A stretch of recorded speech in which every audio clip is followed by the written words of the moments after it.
Por favor, pegue a sua Bíblia no livro de Mateus, capítulo 19. Mateus, capítulo 19, versículo 16. Diz assim a palavra de... Vamos ler até o versículo 22. Um homem veio a Jesus com a seguinte pergunta: Mestre, que boas ações devo fazer para obter a vida eterna? Por que você me pergunta sobre o que é bom? Perguntou Jesus. Há somente um que é bom. Se você deseja entrar na vida eterna, guarde os mandamentos. Quais? Perguntou o homem. Jesus então respondeu: não mate, não cometa adultério, não roube, não dê falso testemunho, honre seu pai e sua mãe, e ame o seu próximo como a si mesmo. Tenho obedecido a todos esses mandamentos, disse o homem. O que mais devo fazer? Jesus respondeu: se você quer ser perfeito, vá, venda todos os seus bens e dê o dinheiro aos pobres. Então você terá um tesouro no céu. Depois venha e siga-me. Quando o rapaz ouviu isto, foi embora triste, porque tinha muitos bens. Eu quero usar como a temática da nossa reflexão o tema: a crise de estabilidade. Nós estamos vendo aqui uma pergunta crucial de alguém que era estável financeiramente. O versículo 22 nos diz no final, e faz questão de frisar, que este jovem possuía muitos bens, ou seja, ele era um homem próspero. O versículo 20 também nos revela que ele era um jovem religioso, pois ele disse ao Senhor: tenho obedecido a todos esses mandamentos. Então era alguém que praticava a lei, que obedecia a lei, que honrava o seu pai, que honrava a sua mãe. Alguém que jamais tenha roubado, que jamais tenha cometido adultério, alguém que jamais tivesse praticado alguma forma de desonra aos princípios de Deus. Ele era religioso. Ele é alguém que tinha propriedades, que tinha posse. Mas a pergunta dele revela que ele está em crise. Talvez ele está atrás de uma resposta para um vazio que ele sentisse, que os bens que ele possuía não conseguia preencher, que a vida religiosa que ele praticava não conseguia preencher. E ele está perguntando para Jesus, dizendo: mestre, o que me falta ainda? O que mais eu devo fazer? O que me falta ainda? Pois eu sou religioso, eu vou para a sinagoga, eu oro, eu rezo. Eu sou uma pessoa que tenho boas condições financeiras, mas está faltando alguma coisa. E talvez seja esta crise de alguém que está instável. O que é estabilidade? É estar firme, é estar firmado, é não ter dúvida. Mas o que é uma pessoa instável? É uma pessoa que não tem segurança. É uma pessoa que não tem firmeza, é uma pessoa que não sabe. Por exemplo, se agora Deus perguntasse para você: se agora eu pedisse a tua alma, o que você me entregaria? Você tem a convicção que você estaria salvo, ou você não tem a convicção? Porque se você não tem a convicção, você tem dúvida, você está instável. E o apóstolo Tiago, ele diz que a instabilidade faz com que a gente ou nós não recebamos nada de Deus. O homem estável, diz Tiago no capítulo 1, o homem estável, o homem de ânimo dobre, ele não receberá nada do Senhor, porque é inconstante em todos os seus caminhos. E esse jovem, ele está vivendo uma crise de estabilidade. Ele está instável. Então ele está procurando Jesus, e ele vai exatamente à pessoa que podia responder. Ele vai à pessoa que podia responder não somente essa pergunta, mas todas as perguntas que ele tivesse, Jesus podia responder. E ele chega a Jesus dizendo: mestre, o que devo fazer para mim ter a vida eterna? Aí Jesus ora, versículo 16, por favor. Oh mestre, o que devo fazer, ou qual a boa ação devo fazer para obter a vida eterna? O que é que eu devo fazer? Alguém em crise está perguntando para Jesus, e Jesus interpela dizendo: por que me chamas de bom, se só há um bom, que é Deus? Aí Jesus disse para ele: se você deseja entrar na vida eterna, a primeira coisa, guarde os mandamentos. Ele disse: quais? Versículo seguinte, ele pergunta: quais? E aí Jesus responde: não mate, não cometa adultério, não roube, não dê falso testemunho, honra o teu pai e a tua mãe, ama o teu próximo como a ti mesmo. E para surpresa de Jesus, ele disse: Senhor, eu sou altamente religioso, tudo isso eu faço, mas o que me falta ainda? O que mais devo fazer? Aí Jesus entende, para alcançar a vida eterna, Jesus está dizendo: cumpre os mandamentos, não foi isso? Ele pergunta: o que devo fazer para alcançar a vida? Obedeça os mandamentos. Mas agora ele está perguntando: o que mais?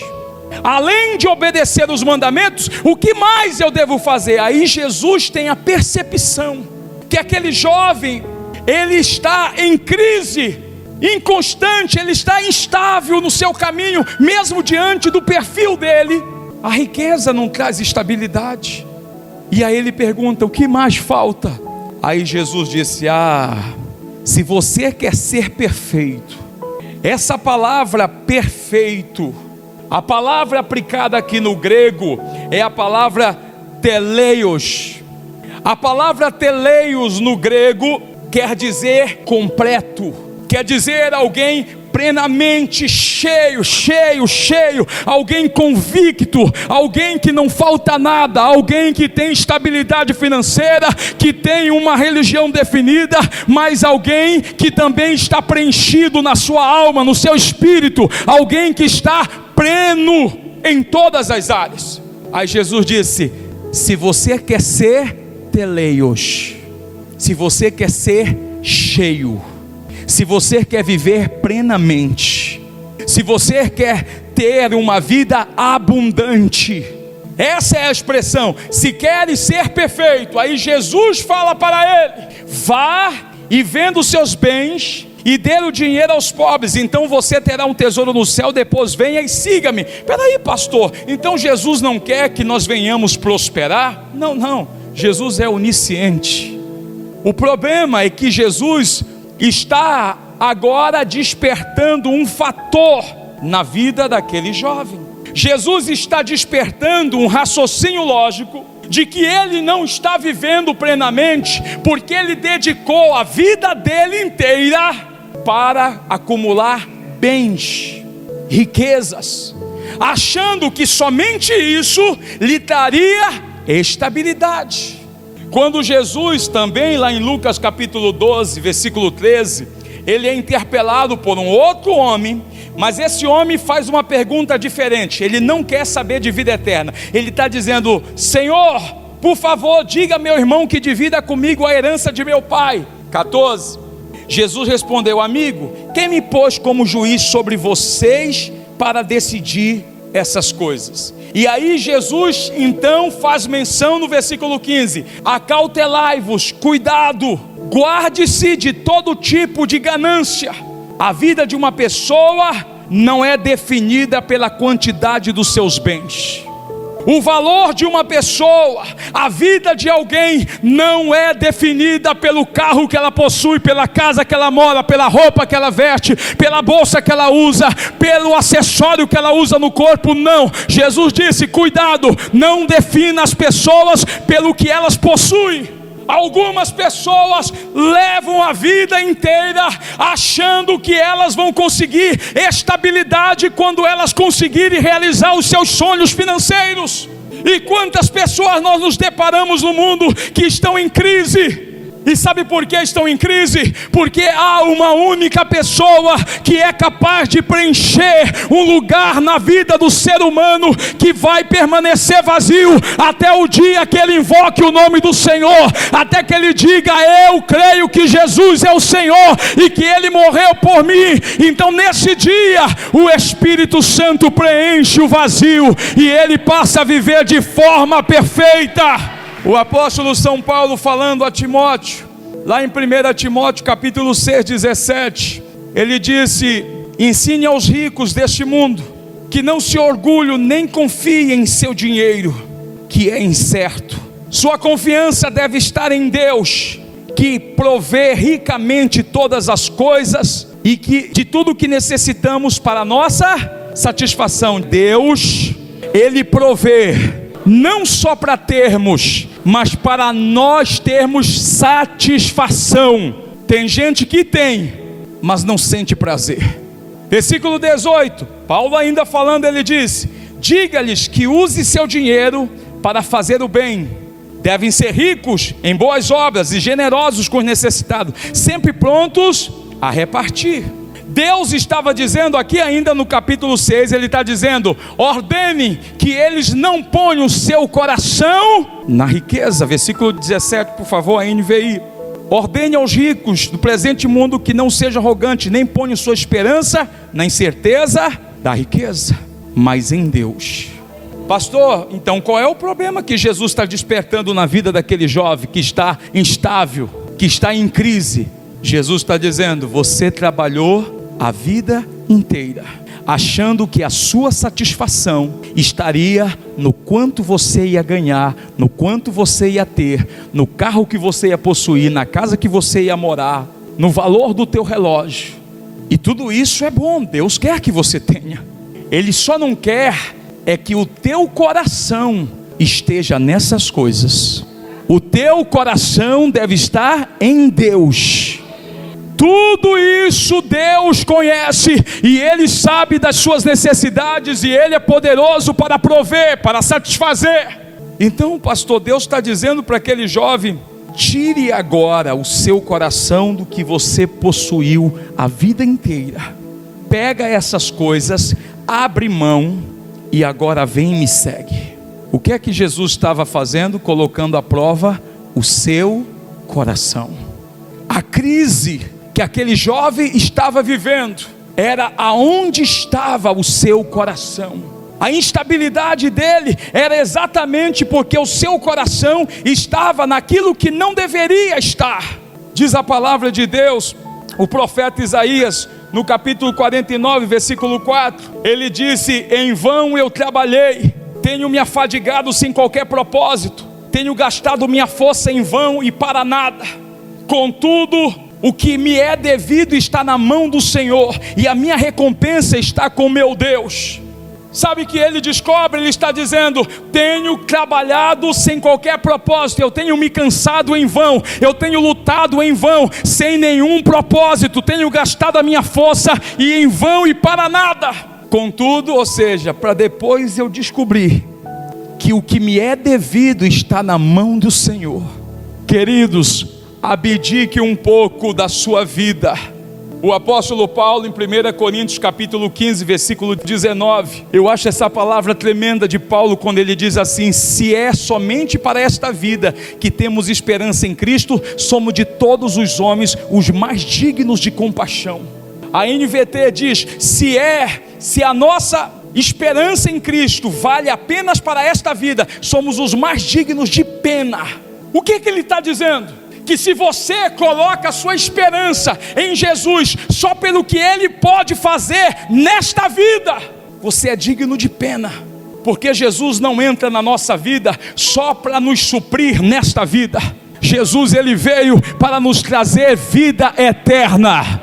Ele veio para que nós possamos usar esta vida, a fim de que a gente alcance uma vida muito melhor e muito maior lá na frente. E tem pessoas que elas têm gastado a vida curta que elas têm para trabalhar para esta vida curta, e elas não têm usado esta vida para trabalhar pela vida mais longa que você terá, que é eterna. Se a sua fé em Jesus está só pelo que Ele faz nessa vida, você é digno de pena. Somos os mais miseráveis dos homens, porque Jesus não veio só para esta vida. Jesus não veio só para Ele te prosperar, só para Ele te dar um carro zero. Jesus não veio só para te dar uma casa nova. Jesus, Ele veio para te dar paz, alegria. Ele veio para te fazer teleios, para você ser pleno, feliz, satisfeito na família, no casamento. Em vão tenho me afadigado, tenho trabalhado sem nenhum propósito. E por quê?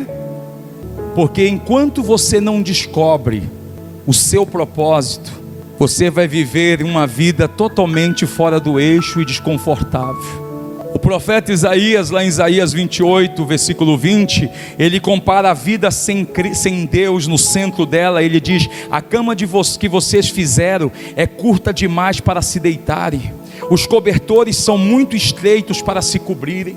Meu irmão, a pior coisa é quando você viaja. Eu fico imaginando o pastor José Luiz com esse tamanho dele, naqueles aviões que a cadeira apertada, e a gente em viagem longa quer deitar, quer dormir, não consegue, quer descansar, não consegue, e a gente fica quebrado, dolorido. E quando você está num local frio, eu fui subir o Monte Sinai, e a gente começou a subir por volta de 11h30 para meia-noite, e quando deu 2 da manhã, estava -7, -9 graus, e todo mundo, eu agasalhado com uma luva e tudo enrolado, só o olho de fora, mas não aguentava, a respiração parece que queria congelar, frio, frio, e quanto mais a gente subia, mais frio, e uns ficavam no caminho, e quando para no caminho só tem um jeito: esperar amanhecer, porque ninguém volta,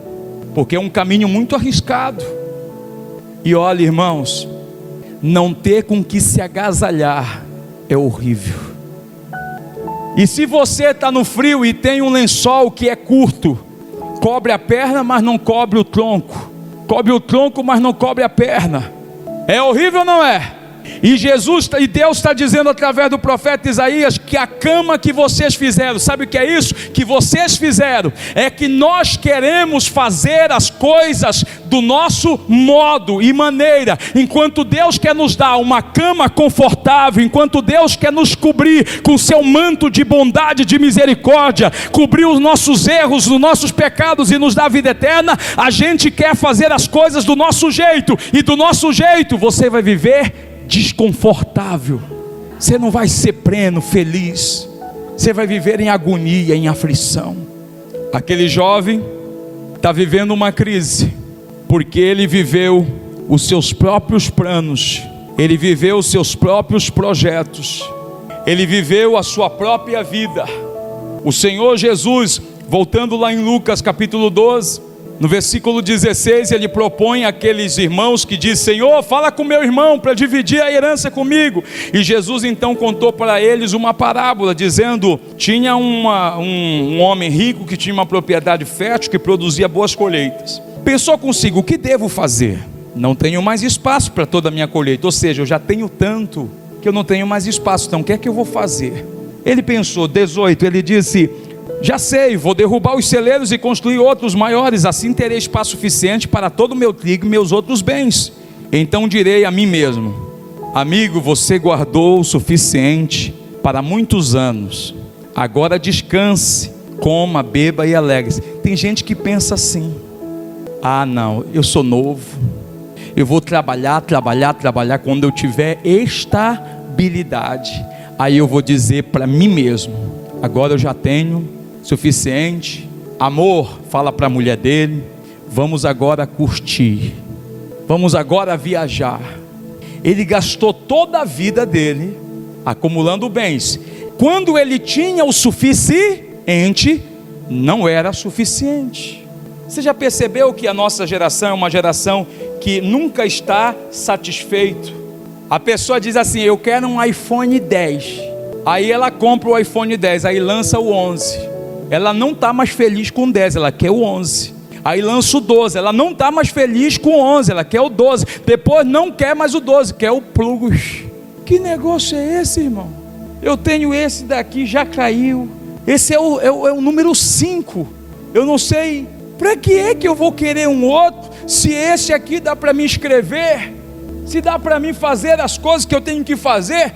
É isso, sabe por que as pessoas não estão satisfeitas? Porque elas começam a comparar com o outro. Porque o fulano tem, então eu tenho que comprar. E aí a comparação faz as pessoas se tornarem pessoas infelizes. Queridos, olha o que diz a Bíblia. Quando esse pensou que ia usufruir 20, aí diz a palavra: mas Deus lhe disse: louco, você morrerá esta noite. E então, quem ficará com o fruto do seu trabalho?